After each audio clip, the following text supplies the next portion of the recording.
Good morning, everyone. Well, it's a lovely morning today. The sky is partially cloudy, but mostly clear. Yesterday I talked about that overabundance of rain that we had, that even though we need the rain to refresh the ground, when it comes all at once and far too fast, it actually causes damage and we're not able to contain the whole of it. Today I want to talk about another expression that we often hear, and that is too much of a good thing. And you know what the answer is. Too much of a good thing is not a good thing.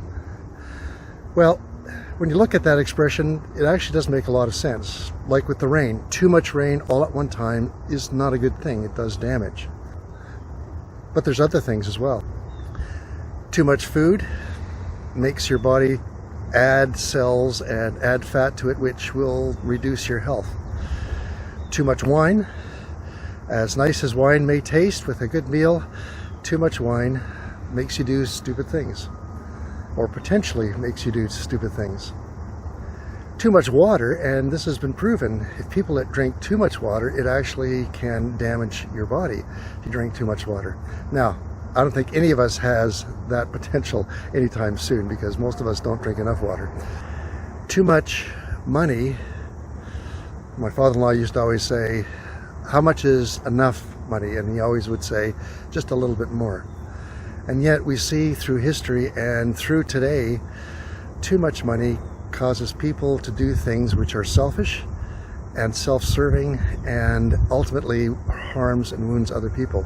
It seems somewhat ironic. You sort of think if you made a lot more money, you could give a lot more away. But the opposite seems to be true. The people who are most generous, percentage-wise, tend to be those people who don't have a lot. Too much, you add that, whatever that else might be, and the result is it's not good. Too much of one thing is not good. But there is something that we should constantly and continually be asking more of. And I don't think that we can ever have too much of. And that is too much of Jesus and too much of the Holy Spirit. Because if we get more and more of Jesus and more of the Holy Spirit, what it does is it makes us want to spread it out and give it to others, and to express our love for Christ in ways that are expanding and engaging. And that's a good thing. Ephesians chapter 5 verse 18 says, "Don't be drunk with wine, because that will lead to a wrecked life, but instead be filled with the Holy Spirit." And that word, be filled, that word filled is actually be continually filled. Be continually being filled with the Holy Spirit. It seems like we are sort of spiritual sieves, that we don't contain the Holy Spirit. Now, this is not a theological truth. We do contain the Holy Spirit. But our bodies are not a container that is limited to how much the Holy Spirit we can hold. It seems like the more that the Holy Spirit pours into us, the more that we have the ability to pour out for others.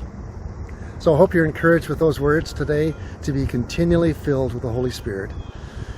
More of a good thing like the Holy Spirit, more of a good thing like Jesus, is not a bad thing. It is a tremendous thing. God bless you, church. Praying for you today on my walk.